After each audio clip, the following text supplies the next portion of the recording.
Hey friends, so I am here with Chris Lam. Hi! He has a YouTube channel called One Winged Chris, and he talks a lot about social justice stuff, race, Asian American issues, which I really gel with. I wonder why. So today we wanted to talk a little bit about the concept of trigger warnings and what it actually means versus the way that it's used on the internet, in the sense that SJW is so triggered, or, you know, stuff like that. I see that used a lot, and so much. no one's just like, oh my god, I'm triggered, for fun. People who have who have experienced trauma and people who have PTSD and things like that get triggered by certain things, and they'll have like flashbacks and it'll remind them of that trauma. So I think making fun of that is kind of fucked up. Making fun of that and also just like overusing it and not using it in the correct context, because I come from a background where I play a lot of video games, and that term is especially overused in that community. Yeah, I can imagine. Unfortunately, because like I want to ride for the gaming community, and I know that there are a lot of great people who are intersecting between like being more mindful and more woke and also like video games, but most of the bigger gamer people that I've watched on YouTube, they're like, oh my god, I just got headshot, you know, I'm so triggered right now. I'm like, bitch, no you're not. Just because you're upset over something doesn't mean that you're triggered over something. Yeah, I think it kind of becomes shorthand for being offended or upset, which, you know, in the first place, I don't love the idea of making fun of someone for being, you know, what I think is probably rightfully offended over certain things. Like if you say something that, you know, is racist or sexist or fucked up in any way, and someone tells you they're upset by that, I think trying to dismiss their feelings about that by being like, oh my god, I'm so triggered, is kind of shitty, you know? Yeah. People's feelings and like reactions to things are important. I think we could really do with more like listening to where people are coming from, instead of immediately dismissing them with like a misused buzzword. Yeah, I was really proud of a tweet that I sent out yesterday where... I'm so proud. Yeah, I'm very proud. Like, you know, anti-SJW person, lol, you're so triggered. And then I have a Mean Girls gif of someone just being like, who? Who? Because like that's how I feel whenever people on the internet tell me that like, oh my god, you're being so triggered by this, lol, this is so funny, you're such a snowflake. I'm like, I'm not triggered, I'm just telling you my opinion, and that I'm happy with something. Sometimes people want to reduce it so much and invalidate you so much that they're just like, oh well, you're upset over something, so I'm just gonna label you as triggered. Yeah. I think it's a very like convenient way to dismiss that argument. Oh well, this person is just so emotional and upset that they can't even be like rational, you know? Exactly, yeah. I've been called triggered when I've been like super calm in videos, just kind of rationally explaining things. People will accuse me of being super offended or triggered, and I'm like, if I was offended, like if I was mad, you would probably know it. Yeah, exactly. Like I understand that it is more so for women, especially when it comes to like anger and being like policed for their feelings. But I think with social justice type people on the internet in general, that's kind of the way that we're all invalidated in terms of our opinions. The fact that I'm angry means that none of my thoughts are rational. Because I feel like with social justice spaces, a lot of what we're talking about is coming from like personal experiences with things that are painful to us. So like if you have an experience with like racism or sexism, I think that is painful in a way that if you're not like a woman or a person of color, then you're not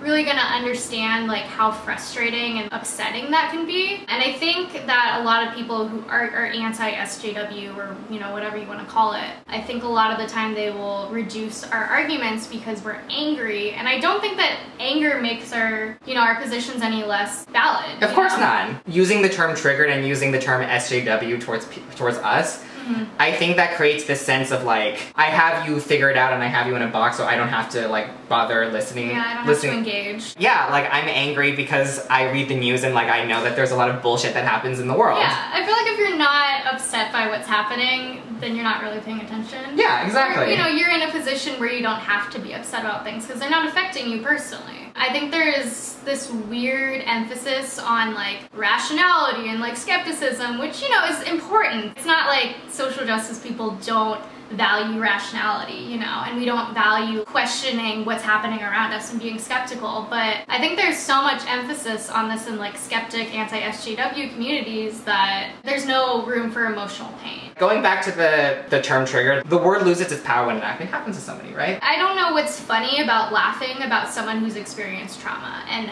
you know, is triggered by certain things that remind them of probably the worst moment in their life, if not like more than one moment. Yeah, I would really recommend anybody who just casually uses that term to keep in mind that, like, more than likely, just because the world is a shitty place, that you'll probably experience trauma in some form or fashion. Not that we're wishing it on you. Yeah. But just mathematically, you're probably going to experience something that's just really not good and like will really stick with you. And not just like physically, but emotionally. Yeah. I'm sure that if you're hearing the word triggered from other people who are using it like a joke, it might seem like this, you know, this funny meme or something to like say like, LOL triggered. But if you look into it more, you know, if you were to do any like research or anything in the way that it is used like by psychologists and therapists and things like that, you would realize that it's not like this funny, cute thing. Reducing people being upset about things, it's not the same as being triggered, you know? Yeah. I may be offended or upset about something, but I'm not triggered. We're fine. I kind of feel like anti-SJW people use that term more than we do, because like I don't use that term that often. I really don't. I never like would have used that word, you know what I mean? I think unless someone was specifically talking about trigger warnings, then I would say like, oh, here's a trigger warning or a content warning, because I'm like a respectful human being. Yeah, because like I don't want to make someone who's experienced trauma from like rape or violence to be brought back to that place if they see rape or violence on camera or like on the screen. Especially if it's like a very like well-known trigger, you know, like rape is something that happens to a lot of people, and I don't really think it's hard to include a content warning. I mean, that's something that's happened